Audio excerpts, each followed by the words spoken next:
On this week's episode of Black, White, and Red All Over, we read, review, and recommend some amazing books to all of you, so stay tuned. Get this one. Need that one. I'm gonna trip over the cord.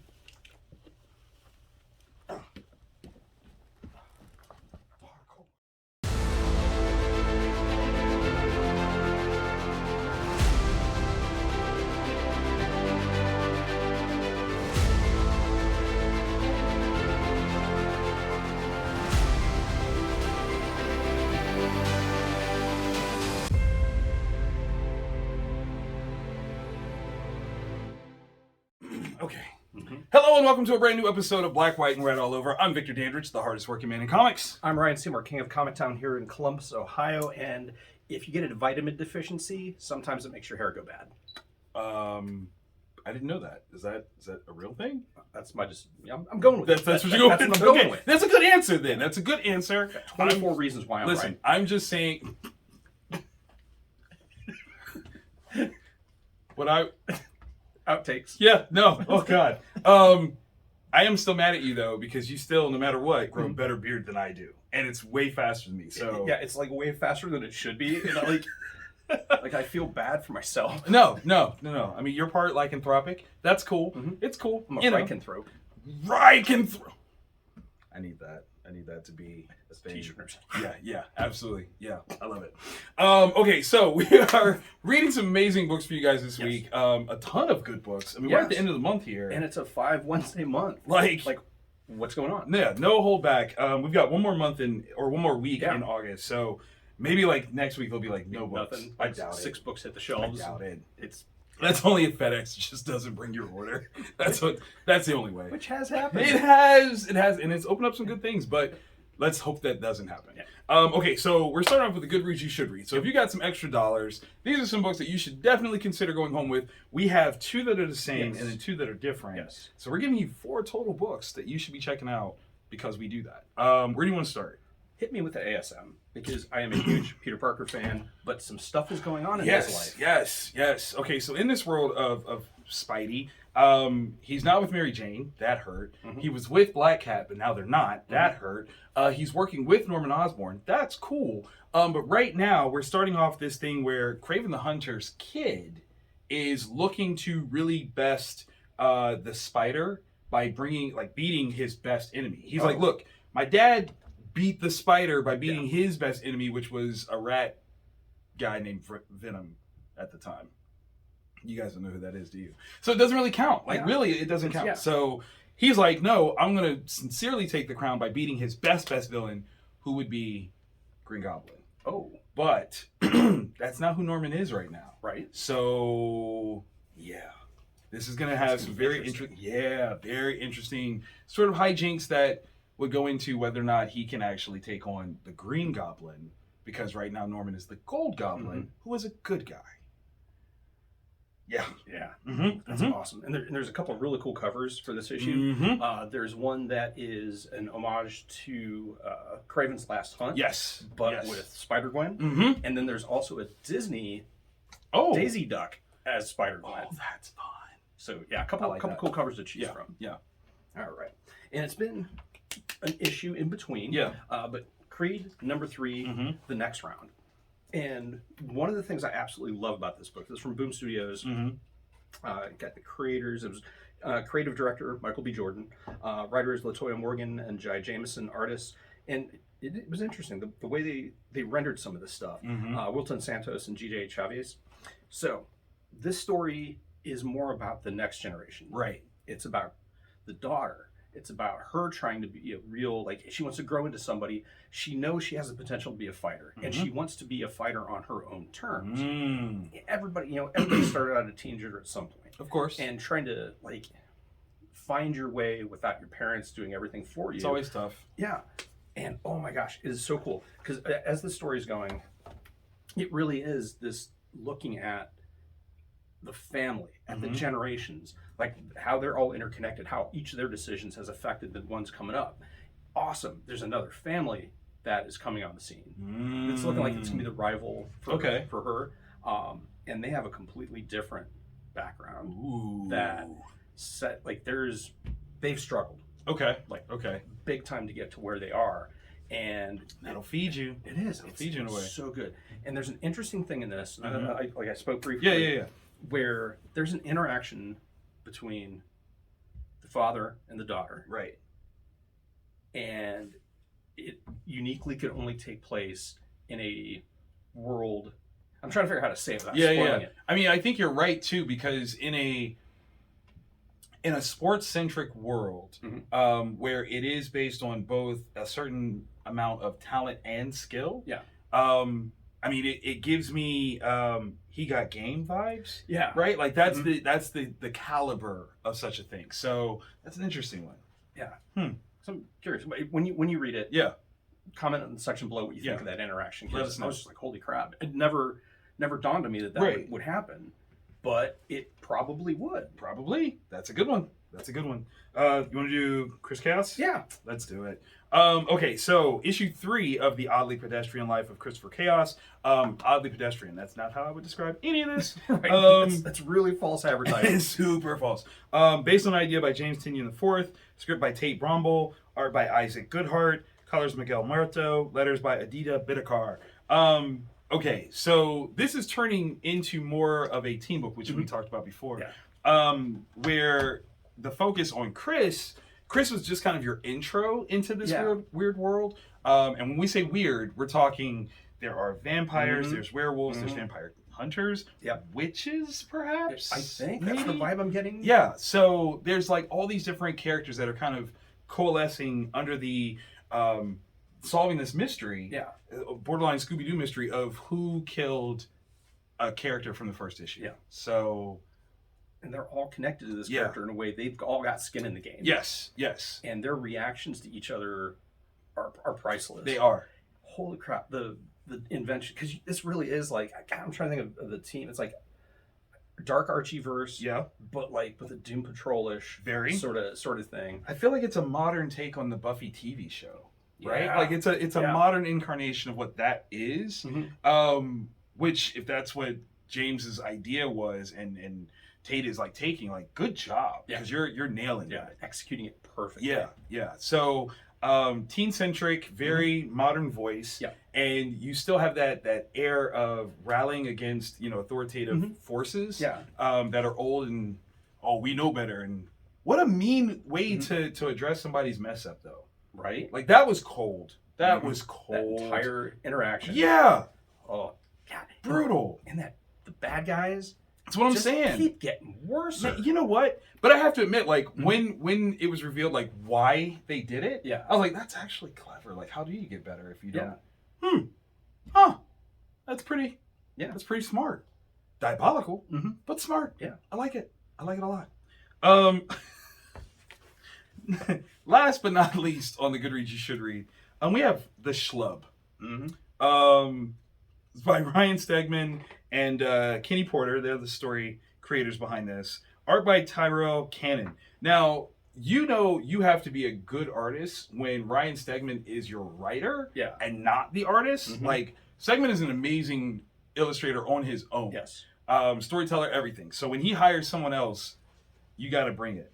And this first page... Yeah, consider it Broughton. Because, it's so disgusting. I'm in there. I can smell this page.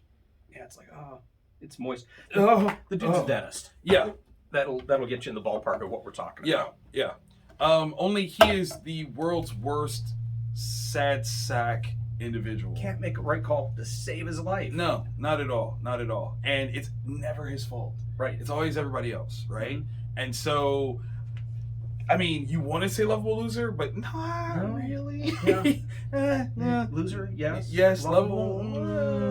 He's teetering. But his office is the locale of a superhero fisticuff mishap. Yeah. And he suddenly is finding himself imbued in a way that he never expected. Yeah. And sometimes, when they say absolute power corrupts absolutely, it did. When you're already corrupt, when you already have a chip, and you get power, he's done did. It's not a good look. It's not a good look at all. Yeah, because it's like, just picture like you're there, because everybody's got that cousin, or uncle that you're just like, please don't. Suddenly they get powers. Yeah. How bad is that going to turn out? Completely. The Schlub explores this. Yeah, you're talking about power in the wrong hands. Yeah. Man, this gets dark quick. Yes. So, kind of crazy. that last page, I was like, yeah. Because at first you're like, oh, I mean, a little vandalism. You're like, oh, nope. So I'm almost afraid of where this is going to go. I mean, this is an image book, so we're not talking corporate comics. This can go do whatever they want. Exactly. And how far do they go? I hope really far. I really do. It is a good way to exercise your dark impulses by reading other people exercising theirs. So as long as you're not doing it, it's good. It's catharsis. Yeah. That's literary catharsis. And on that note, we're going to take a break and we're going to cathart ourselves and then come back and tell you more about some cool books that we read. Yeah.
And welcome back to Black, White, and Red All Over. I'm still Victor Dandridge, the hardest working man in comics. Ryan Seymour. I don't know why. Every time, you're like so sad for your truth. Come on, man, grab that. I'm Ryan. Yes, there we go. The hardest are possible. Ryan, say it. So we're back with the must reads. Okay, yes. These are the books that if you go into the shop and you leave without these, did you even go to the shop today? Yeah. I don't think so. Of which we have two that are the same, one that's different. Yes. Would you please start us off with a little bit of this Penguin action? This looks really cool. Right.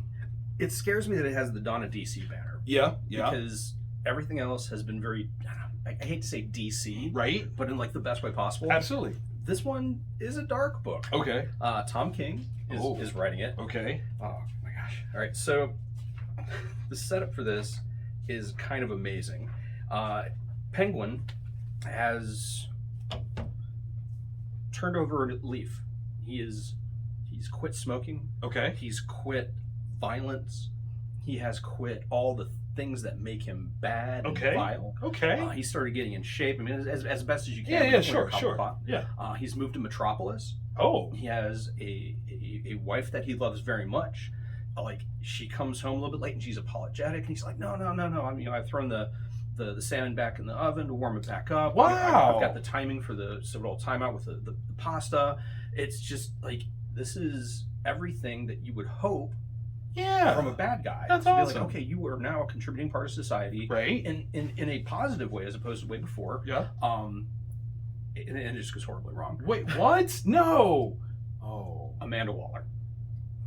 Amanda Waller gets involved and it goes horribly wrong. Always Waller. Book ended in two scenes that take place roughly at the same time. Okay. With Penguin and Batman trapped in a sinking Batmobile in the Gotham River. Okay. So yeah, this is just it's Tom King doing really, really high-end Tom King. Of course. So this is really, really good. I was actually kind of surprised that it was Donna DC and not Black Label. I understand that because him under like Black Label, you know that you're into some stuff's happening, and it's not like tied to continuity too heavy. Donna DC means that it does. Yeah, it's supposed to connect with everything. But I don't care. Like it was so good.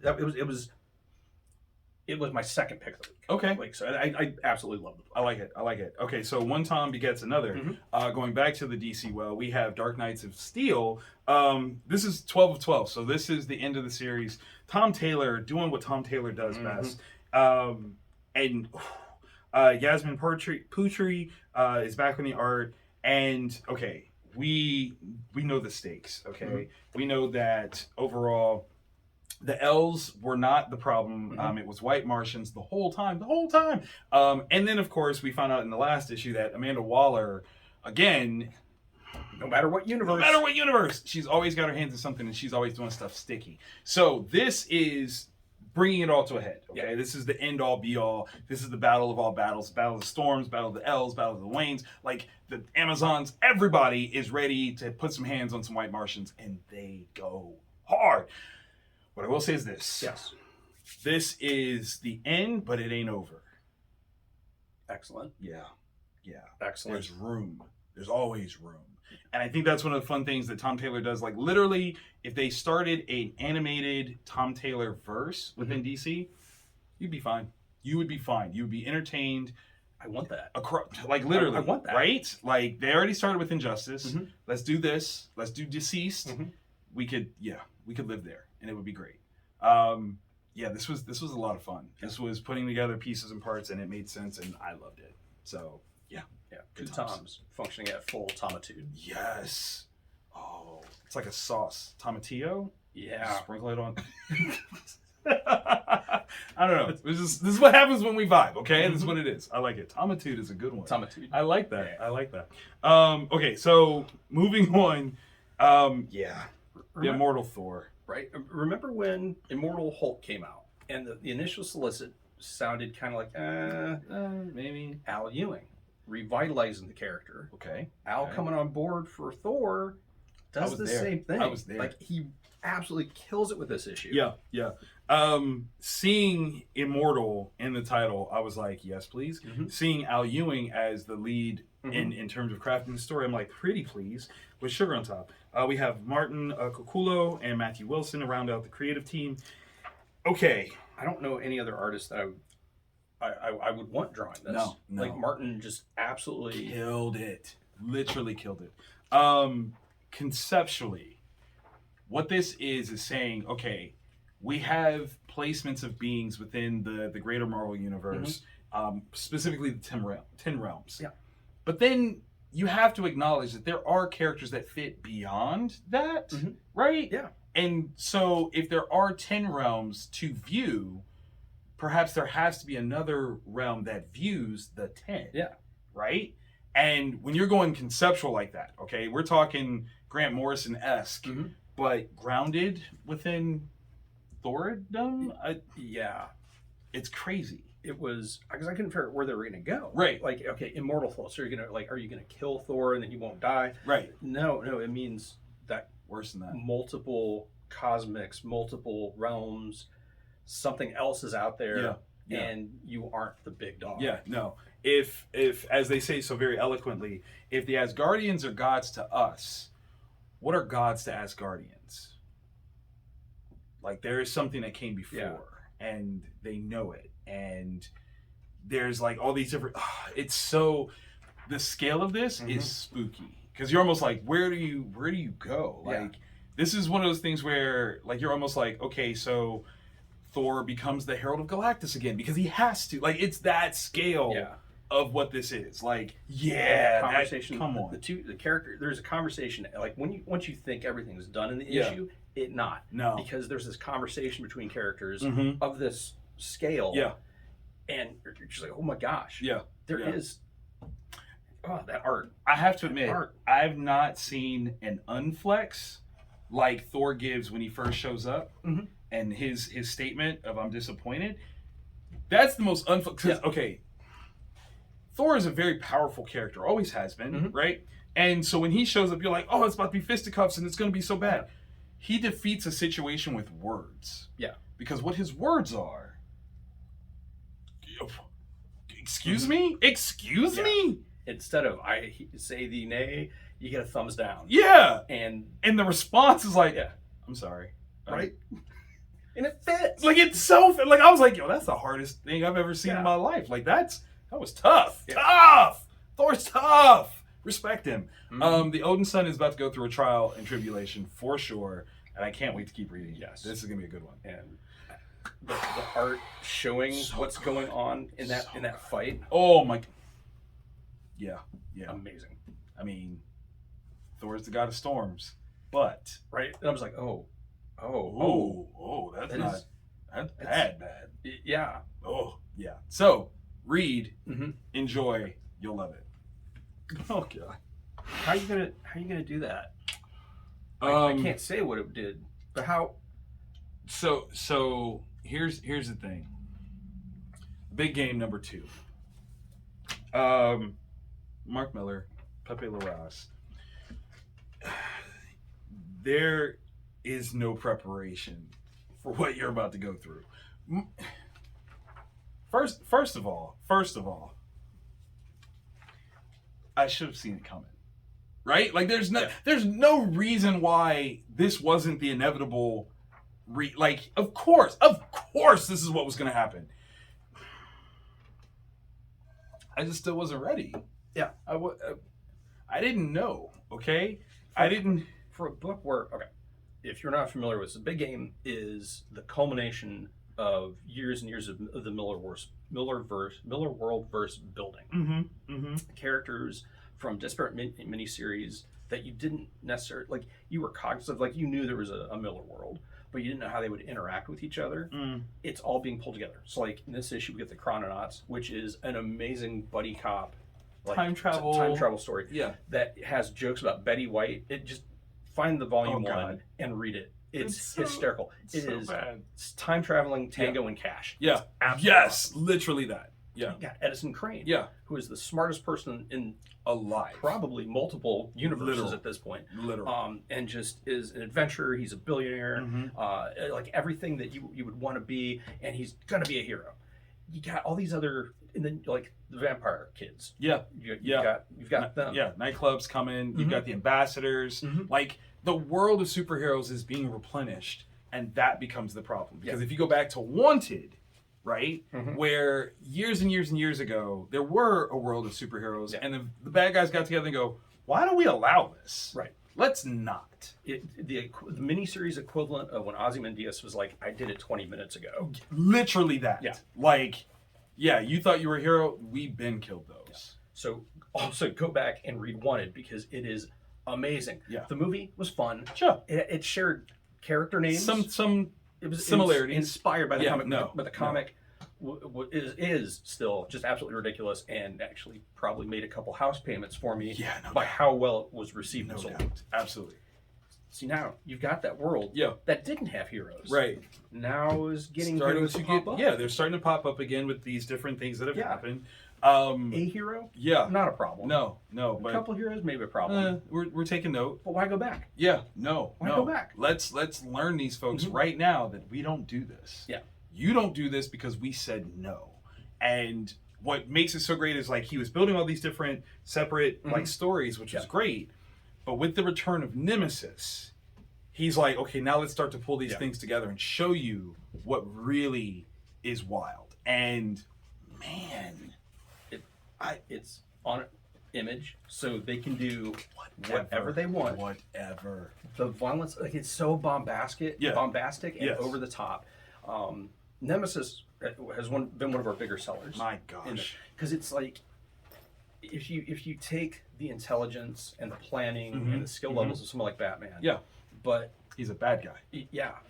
But now, and he was already cool like that. Yeah. But then when you find out, now he's answering to somebody who is worse than him. Yeah. When that guy goes, hey, do this, and he's like, oh yeah, right, okay, on it. I'm on it. I got you. Yeah, yes, sir. But with that, there's oh my gosh, he's got this attitude to him that is there's a charisma and a dick bag attitude. Yeah. And it's just reading him, and he's just doing vile stuff. Full. But the entire time you're like, oh my gosh, he's so awesome. How do you? Yeah, you're rooting for the bad guy, and you don't want to. Yeah. Okay, so here's my thought. There's got to be a way out of this. I don't know what it is, but there's got to be something. Yeah. Yeah. So people think about it as like the Legion of Doom. Okay, they never stopped existing. Right. But at some point, they took out the Justice League. Right. Now you got the Teen Titans and some Young Justice cropping up, and they're like, no, I don't think we're gonna let y'all get that far. Yeah. No. You did enough. But one of them, like, is Beast Boy going to be the savior that's gonna stop it all from happening? Like, that's what we're trying to figure out: is will the good guys prevail? I don't know. It's superhero violence. Yeah. On such a lethal scale. There were a couple moments in there where I was just like, no. I mean, but I'm just trying to see what could happen, right. And how. Like I don't know. I don't know, and I can't wait to find out. This is gonna be absolutely amazing. Yeah. And all of the lead up stuff is in trade paperback. Yeah. And Image is keeping them in print when they go out. They do another print run. Yeah. I own a shop. If you watch the show, you know that. Yeah, absolutely you should. And they've done a really, really good job of Diamond has it in stock. Yes. And if Diamond doesn't, Lunar is now carrying. There you go. Image. So you can have if your local shop doesn't have it, yeah, they can check 2 different distributors. Absolutely. Oh my gosh. Yeah. You need this. Get this. This is a tour de force in what can be with comics, and that's amazing. So how is it going to work with like Huck? I don't know. Like because you've got characters like Huck that is a Superman. Yeah. But like in like the best old way, Superman, like old school, like he's a Boy Scout. Yeah. He's got to do something good every day. That's just his thing. How do you have that character interact with Nemesis? I don't know. But I tell you who I want to see interact with Nemesis in the worst way possible. Hit Girl. Oh, I can't wait for them to meet. I want them to meet so bad because she is like an anti-Robin to his anti-Batman, and I want her to punch him in the brains.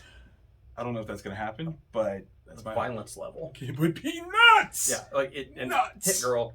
Quick cliff notes. Go into YouTube. Well, you're already on YouTube watching, but go to another thing on YouTube and just like kick ass. Yeah, that movie. Because they're in this also. Looking for Mindy, sweet, innocent Mindy. Yeah, it's gonna be amazing. So, the big game, number 2, with a bullet, sword, superpowered giant laser shot to the chest. Absolutely amazing. Book of the week, without question. Oh, so good. Can't miss with any of these. You can't. Like you really can't. These are great reads all across the board. Hopefully you enjoy what you've read. If it wasn't one of these, let us know what it was. Like in the comments below, tell us what you picked up, what we missed out on that we didn't talk about. And we hope that you enjoyed this episode. If so, click that thumbs up. Let us know how much you liked it. The more thumbs up we get, the better off we are with this, okay? Like, we'll do this even more. I mean, we're going to do it anyway, but shh, they don't have to know that. They don't know. We'll edit that out. Yeah. And obviously, how do you find it? Well, every week we do this, so hit subscribe. There you go. Go into your phone setting and say, hey, YouTube's allowed to tell me when we hit the screen. Yeah, so do that. So we'll be there for you to make recommendations, things you should read. It's black, white, and red all over. We'll see you next week.